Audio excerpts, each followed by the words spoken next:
deeper way of, and moving into a deeper way of being a servant. And that can be in whatever capacity that you find yourself. Um, and it all has to do with how you're interacting with what God has called you to.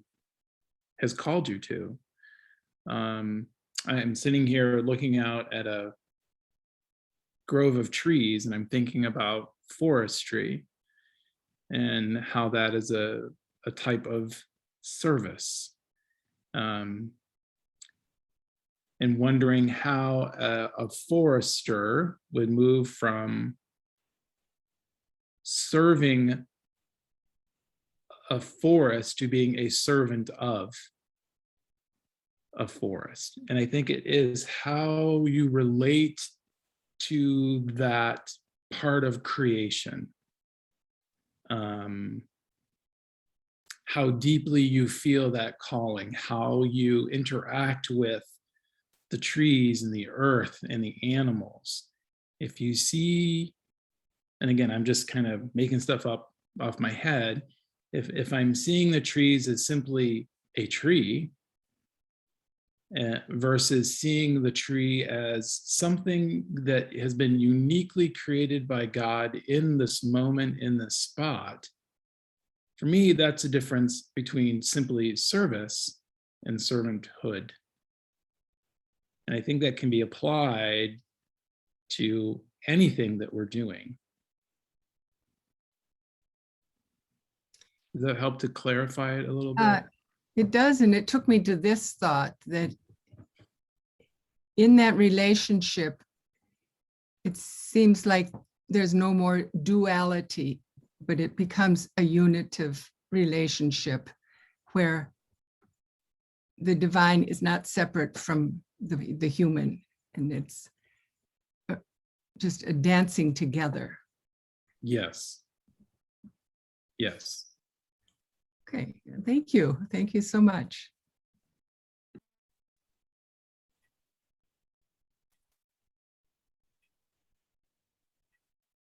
So to follow up on what she just said, service and servanthood sort of align. I mean, you can't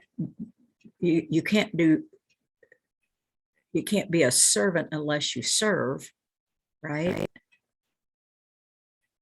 It's just it's just a matter of care, of taking it to a step further, not only preparing the meal or whatever, but sitting down and realizing that who is sitting in front of you is the image of Christ, and to be a servant to that person, rather, I mean, in addition to, or instead of just sitting down with somebody and thinking you're a servant, if you serve them food, which they desperately need, then you view them as an image of Christ. So the service and the servanthood sort of align and go together. Is that kind of what we're getting at, or kind of? Is it more separate than that? There certainly is a connection, yes. Okay. And I would also say that I can serve and not have a sense of being a servant. Right. But I don't believe that I can be a servant without service. Right. It is that degree. An example that I can give you is, I was in Atlanta walking around one time, and yes, I'll use that example. Walking around one time, and there was a gentleman who was asking for money. And I approached him, or he approached me, and I was with a small group of other people. And I simply asked him, what do you need it for? Well, I'm hungry. Well, let's go over here and let me get you something to eat. And I left the group that I was with and traveled with him over to Subway. And watched how other people in the shop treated him versus how they treated me, and stood with him, stayed with him until he got what it is that he wanted and needed. Witness this interaction between him and these other people, the employees of the subway who treated him, in my opinion, just terribly. And when he came out, we had a dialogue about that, because I was curious, and I learned more about him and where he was coming from and why he was in the situation that he is. For me, that's the deeper servanthood, Right. the Okay. relational, Yeah. versus just buying a sandwich, which is transactional. Right. Right.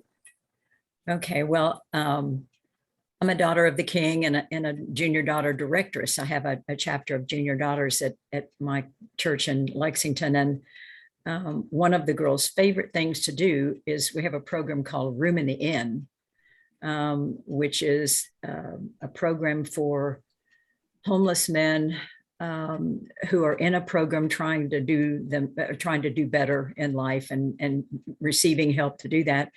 And so when the girls come to church, they go to the basement and pull out the mattresses and put the sheets and blankets and pillows and stuff on the mattresses. And then they go upstairs and someone has prepared a meal and they serve them in their meal. But then they go to the table and sit with them and have dialogue with them, laugh and share stories. And some of these men have daughters of their own that they haven't seen for a long time. And so that's kind of moving from service into the servanthood, right? Yes, I believe Okay. that is a movement towards servanthood. Yes. Servanthood. And that hopefully is teaching those girls to move deeper into relationships with people, not just to make up a bed and serve the meal, but to also go and sit with them and get to know them. And they get to know you, and you get to ask them questions about their life and whatever. And you're actually caring about them. Yeah. Okay. That's, I think, an excellent example of the word that has been coming to mind to me in this discussion and context, and that's engagement. Mhm. Engaging them. Mhm. Mhm. Right. Absolutely. Mhm. Both in Subway and the church and whatever we do. Right. Are we really engaged with them as a person? Mhm. Because if we are called to look for Jesus, that's part of the answer to that call, is engaging him in them. Right. Seeing the Christ in them. Mhm. Right. And the other piece of that too is not only engaging, but allowing myself to be engaged, Mhm.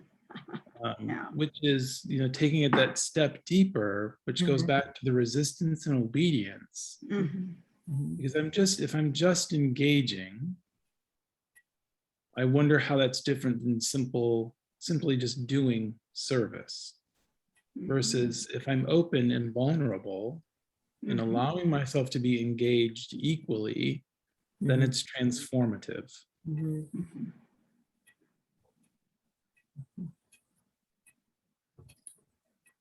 Thank you. Mhm. No, thank you. This is why I like doing it in person better. Yes. Right. Yeah. Yeah. Over the last 3 years or so, I have been able to become involved in a community meal situation in the church I belong to. And initially, to go and sit at a table with guests was something I found extremely difficult to do. Mhm. Mhm. I just would sit down and didn't know the next step. And after a year of this or more, I couldn't help myself not to sit down and engage these people, because it was for me such a rich experience. Mhm. But that getting over that hesitancy was a challenge. Mhm. Don't know if other people have figured out ways to just say, okay, I'm just going to go sit there. Mhm. Mhm. I mean, as an introvert, I'm a deep introvert. Going and sitting with strangers scares me to death. Yes. And it is something that I would avoid and have avoided and will avoid in the future. And again, when I'm open to how God is calling me into relationship, Mhm. it becomes more of that transformative, mystical experience. So if I can, when I can allow myself to not be afraid, how many times do we hear that in scripture? And allow spirit to move me and pay attention to how she is asking me to be present, then that's when the most magical, mystical, loving relationships happen. That we're both transformed into being servants in ways that we may not have experienced before.